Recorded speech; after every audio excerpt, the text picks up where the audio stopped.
체크해야 될 포인트가, 아니 어쩌면 이게 훨씬 더 중요할 수가 있어요. 모두 엔비디아 실적에 관심이 쏠려 있는데 실질적으로 엔비디아 실적이 잘 나온다 하더라도 그건 아주 살짝의 반등 또는 잠깐의 반짝임이에요. 그것보다는 이게 해소가 돼야지 시장 하락이 투심이 안정이 되면서 2차 AI 사이클 준비를 위한 힘의 응축, 횡보 구간에 들어갈 겁니다. 근본 AI 사이클에 대한 의심, 지금 투심이 얼어붙고 있는 이유가 핵심 중의 핵심은 코어 위브 같은 회사 때문이에요. 마이클 버리가 얘기한 부의 부채, 감가상각 조작, 전력망 공급의 병목, 그 외에도 여러 회의적인 시각이 있지만은 그 모든 중심에 있는 회사가 빅테크들은 솔직히 한두 번 타격 맞아도 괜찮잖아요. 그런데 그 하부층에 있는 이런 코어 위브와 같은 AI 하청업체분들이 시장의 불안을 증폭시키고 있어요. 자, 왜 그러느냐? 일단은 코어 위브 같은 경우 AI 클라우드 붐으로 YTD 300% 폭등 후에 최근 버블리더로 굉장히 많이 빠졌죠. 몇십 프로 이상 40% 넘게 빠진 것 같은데. 그리고 최근에는 실적 가이던스 미달로 주가가 더 압박을 받고 있습니다. 일단 굉장히 쉽게 코어 위브, 람다, 크루소 같은 이런 네오 클라우드 회사는 정확히 뭘 하는 회사냐면은 엔비디아 GPU를 수십만 장씩 사다가 오픈 AI, 마이크로소프트, 메타 같은 거대 AI 회사들에게 초고속으로 빌려주는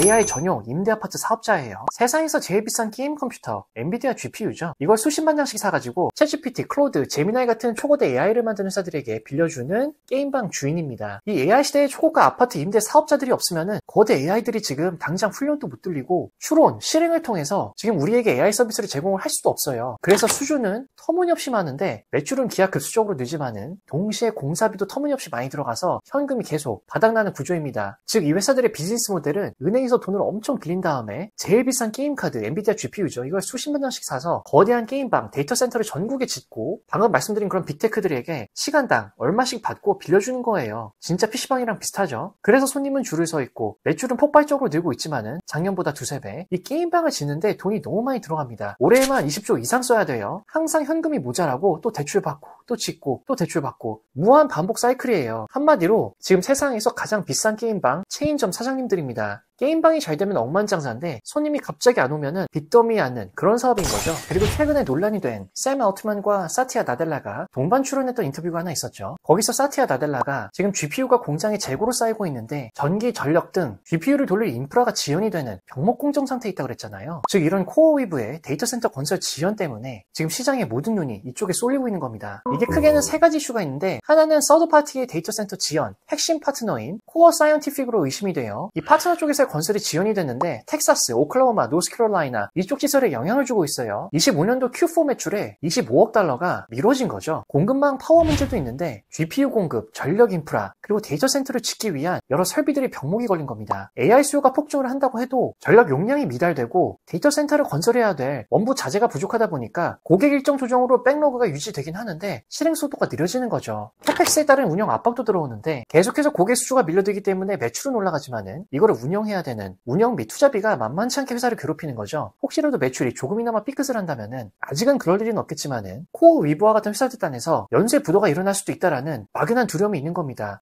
코어 위브에 대한 두려움의 본질은 돈이 너무 빨리 나가는데 지금 천천히 들어온다라는 거예요. 이런 AI 클라우드 회사가 데이터 센터를 지을 때마다 수십억 달러를 써야 되는데 공사가 늦어지면은 돈이 더 오래 묶이잖아요. 집 공사비에 10억 달러를 썼는데 완공이 늦어지면은 임대 수익이 6개월 정도 늦어지는 거죠. 돈이 얼음처럼 굳습니다. 그럼 빚 갚기가 힘들어지죠. 공사비는 빌렸었는데 집을 못 지으면 이자만 쌓이잖아요. 그리고 이렇게 손님들을 기다리게 하면은 이 회사를 믿을 수 없다는 소문이 나니까 주가가 떨어지죠. 현금이 부족해서 빚을 못 갚거나 공사비를 못 내는 유동성 리스크가 존재하게 되는 겁니다. 이게 또 성장주라 빚이 많잖아요. 이러다 보니까 가뜩이나 최근에 오픈AI의 순환 투자 때문에 논란이 많았잖아요. 엔비디아랑 오픈AI가 서로 돈을 넣고 물건을 사주고 감가상각을 3년에서 6년으로 부풀리는 기간 연장을 하고 그리고 메타, MS, 오라클 수십 년간 계약을 통해서 장기 매입 계약 부풀리기를 하는 거죠. 그리고 SPV, 사모채 자금 조달, 재무제표에 안 잡히는 숨은 부채가 숨어 있는 거예요. 특히 SPV, 사모채 자금 조달 같은 경우는 숨은 빚폭탄인데 이게 공식 부채보다 실제 두세 배가 더 많은 건데 상환을 못하면은 AI발, 금융위기가 올 수 있다는 말도 있습니다. 코어위브나 람다 등 이런 AI 회사들이 SPV는 특수 목적 회사인데 이걸로 자금을 조달해요. 재무제표에 부채가 안 잡힙니다. 비공개 채권인 사모채도 마찬가지예요. 코어위브 같은 경우에는 25년에만 SPV로 250억 달러를 조달했고요. 80억 달러의 부채를 숨겼고 자, 왜 이렇게 하냐면은 일단 이런 별도 회사 SPV를 만들면은 여기에 데이터 센터의 소유권과 빚을 넣습니다. 5회사인 코어웨이브는 SPV 지분 20%만 들고 나머지 80%는 투자자인 블루아울이나 핌코, 그래서 최근에 블루아울도 주가가 많이 빠졌죠. 이 빚은 SPV 몫이기 때문에 재무제표에 안 잡혀요. 코어웨이브에. 렌탈 구조죠. 요 SPV가 센터를 지어서 모회사에 빌려주니까 오펙스로 비용화, 캐펙스를 피하는 거예요. 그리고 사모채를 왜 쓰냐면은 비공개 채권이다 보니까 은행 대출 대신에 사모펀드, 보험사에서 빌려요. 재무제표에 기타 부채로 최소화됩니다. GPU를 담보로 하다 보니까 이자가 14% 이상 일반 채권의 3배나 되죠. 근데 왜 쓰냐면은 AI 캐펙스가 엄청 나잖아요. 25년에만 3천억에서 4천억 달러인데 현금만으로는 감당이 안 돼요. 그리고 솔직히 빅테크인 아마존이나 MS도 다 이 SPV 구조를 이용합니다. 이게 장점이 모회사의 신용등급을 유지하고요. 투자 유치가 쉽죠. 단점이 아무도 모릅니다. 투자자도 모르고 불투명해요. 상황을 만약 실패를 한다, 도미노처럼 무너지는 거죠. 2008년도 서브프라임발 금융위기까지는 아니지만은 이미 그걸 한번 경험을 했잖아요. 두려운 겁니다. 시장에서는. 대표적으로 코어웨이브 같은 경우가 이런 담보사모채가 20, 30년 만기고 26년에서 28년 중간 상환이 가능하죠. 리스크가 GPU 가치가 하락을 하면은 담보가 부족해지는 거예요. 디폴트 우려가 존재할 수도 있는 겁니다. 엔비디아의 GPU 가치가 혹시나 AMD나 브로드컴 여러 ASIC 칩들이 대두로 설마 가치가 떨어지진 않겠죠. 그러면 큰일 납니다. 여러 네오클라우드 업체들 중에서도 특히나 코어웨이브나 람다가 가장 위험한데 아직까지 그렇게 디폴트 가능성이 높은 건 아니에요. 다만 26년, 27년에도 현금 흐름이 음수다, 상환 압박이 들어올 거고요. 만약 이렇게 될 시에는 28년도에 디폴트 가능성이 40% 정도는 올라올 수 있습니다. 자, 물론 수주가 폭발적이고 AI 열풍으로 자금 조달이 쉬운 것도 사실이에요. 하지만 계속해서 공사비 폭증에 지연으로 현금 유출과 유입이 어긋난 상황이죠. 유출이 훨씬 많은 거예요. 조달은 가능한데 이자 부담이 엄청나죠. 기존 이자보다 3배 이상 높잖아요. 그리고 만기 압박 때문에 쉬운 돈이 아닙니다. 단기적으로는 살아남을 수 있는데 장기적으로 현금 유입 유출 구조가 건전한 상태로 돌아오지 않으면은 계속해서 독을 마시는 거예요. 현금 압박이 계속 목을 조여오는 거죠. 물론 정말 위험한 상황에 직면한다, 그러면 고객들 단에서 어떻게든 투자를 해주던가 오펙스나 캐펙스 경감을 위해 여러 도움을 줄 겁니다. 코어웨이브 같은 그래도 큰 회사들은 구제금융이 들어올 수 있다는 거죠. 하지만 그 외에 다른 풀들에 있는 유사한 회사들, 그리고 그 중에 하나라도 만약에 꺾인다면은 가뜩이나 지금 투심이 꺾였는데 꽤 장기간 동안은 AI 투자에 대한 투심이 이전 영상에서 설명드렸다시피 분명히 2차 상승은 있어요. 하지만 꽤 오랫동안 하락 후에 횡보 구간에 들어갈 수 있다는 겁니다. 특히 미국 시장은 전 세계의 돈을 모두 흡수하면서 AI 정점에 있던 나라잖아요. 우리나라 시장보다 조금 더 오랫동안 침체에 빠질 수가 있는 거죠. 지금 주목해야 되는 거는 엔비디아가 아니라 코어웨이브입니다.